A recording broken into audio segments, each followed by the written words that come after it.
Hello and welcome to another compwiz tutorial. I'm Ross, and today I'm going to be showing you how to make this image. Or you can use your own face, whatever you want. It kind of looks like I am inside the world, or I am the world, it just, whatever. So let's get started. I'll have the links to these images that I'm using in the description to my website that I have them on. So let's get started. First, you'll have to open up your Earth image. Now you'll just start in and go in File, Open, and you'll need to open up your Earth picture. I have it on my desktop. Now I'll just minimize that and maximize this. So I'm going to speed this up right now while I take out the black from this image. I'm going to be using the magic wand tool and then to take out this little text on the bottom. And I'll speed that up right now.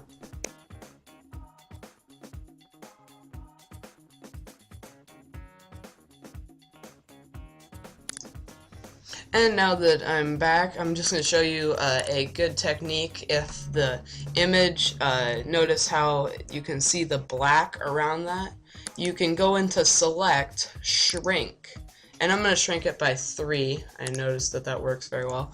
And then you just invert the selection and delete it. And then make it back so that your selection is the Earth, and go Select, Feather. Feathering, I'm going to do it by 10. This just means that it's blurred to the side so it doesn't look so hard-edged. So, and that's good. It looks like a clean cut. And I'm going to add an alpha channel to this because we'll use it later, and then just delete the background of it. Perfect.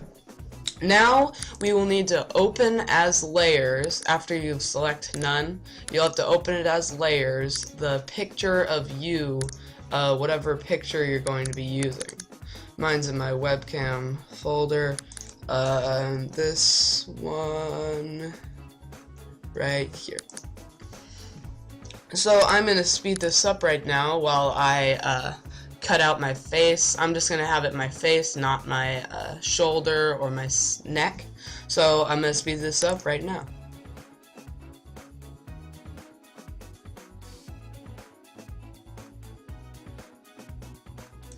And now that we're back, I'm going to invert the selection and delete it, then invert it again and feather it. So you don't really need it to be perfect for this part because you don't really see your entire face during the image. So I'm going to start moving this up to the top, and then I'm going to scale it so that it fits. Oops. Make sure that when you scale things, you have selected none, or else it will just scale whatever's inside your selection instead of what you actually want it to select, whatever you want it to scale. So I'm going to move it in here, right there, zoom out, just keep moving it around until you like what you see with it, and then that's pretty good. Okay. So now that you've had it scaled and centered in your picture, you can mess around with those settings, whatever you want to scale it. So now you will need to, in your face layer, we're going to need to make the colors of it blue. So you'll need to go into Colors, Colorize, and then move it up to, I'm going to just keep moving this up until I like a good blue that matches your Earth. It'll kind of go into purple, just be, you don't want it too light because it's a Earth and it's not very dark. So you can set this to 240. That's what I used if you're using this image. It all depends on your photography. If you had a lot of light in your image or not very much light, it all depends on that. So I'm using 240. And now I'm going to duplicate this layer. On the top layer, I'm going to go into our layer mode and click Darken Only. You can't really see it unless you uncheck the thing on your bottom layer. So this only shows the darker parts of your image. I haven't gone over this before, so now I am. It just goes over the whatever dark is in the image, like my hair, my chin, my nostrils, my eyes.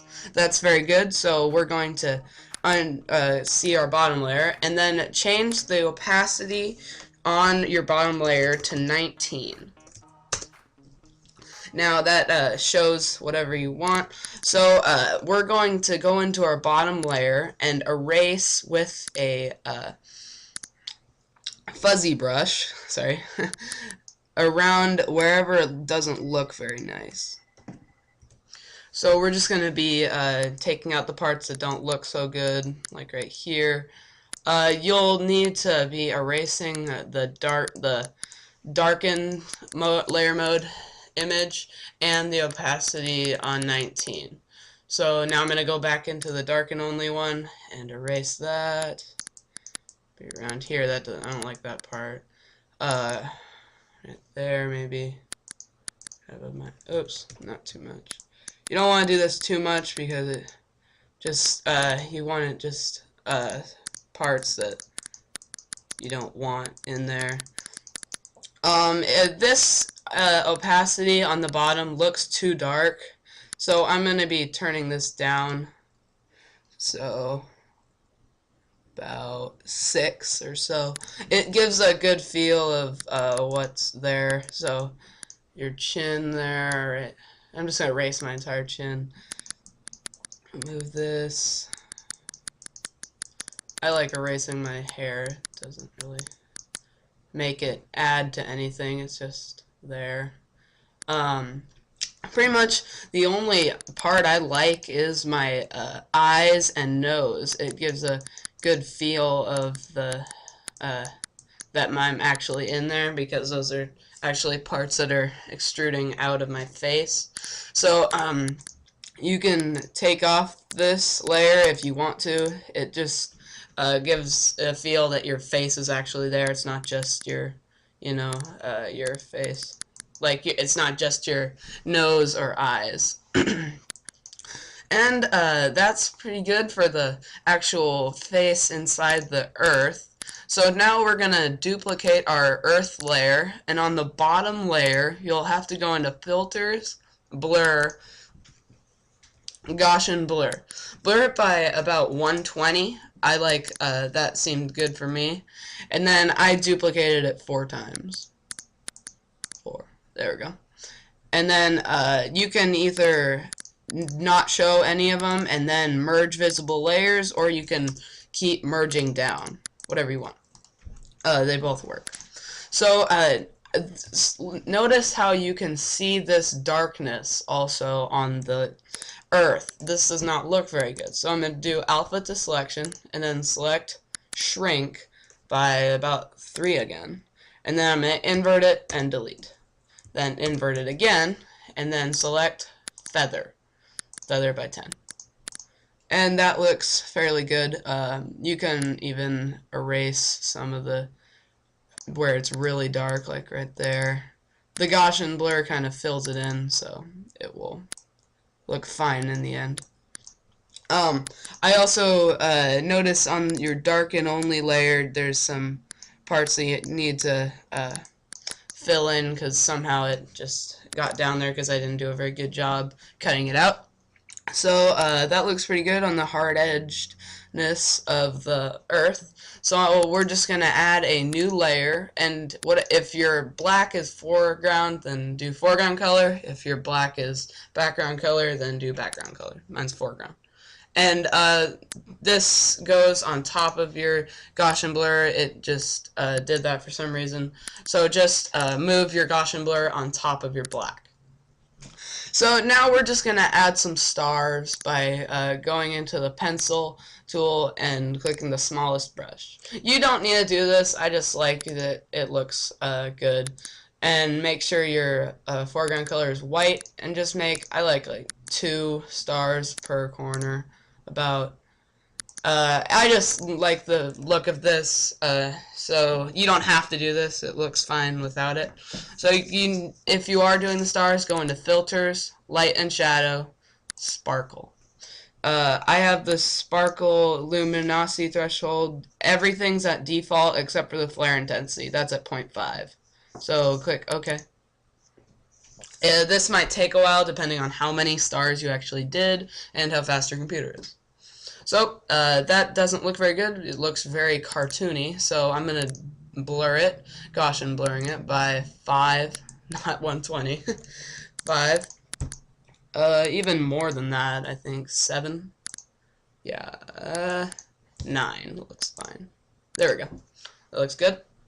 And now we will need to actually gradient map this background by going into your gradient tool and going down to Deep Sea. I like Deep Sea because it kind of ties in with your Earth, and you'll need to go into Colors, Map, Gradient Map.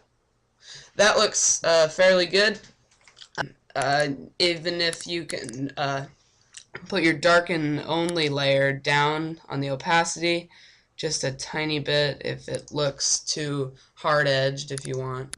Whatever you want. It's all depending on your preference and what you think looks good. And that's the end of this tutorial. Thanks for watching.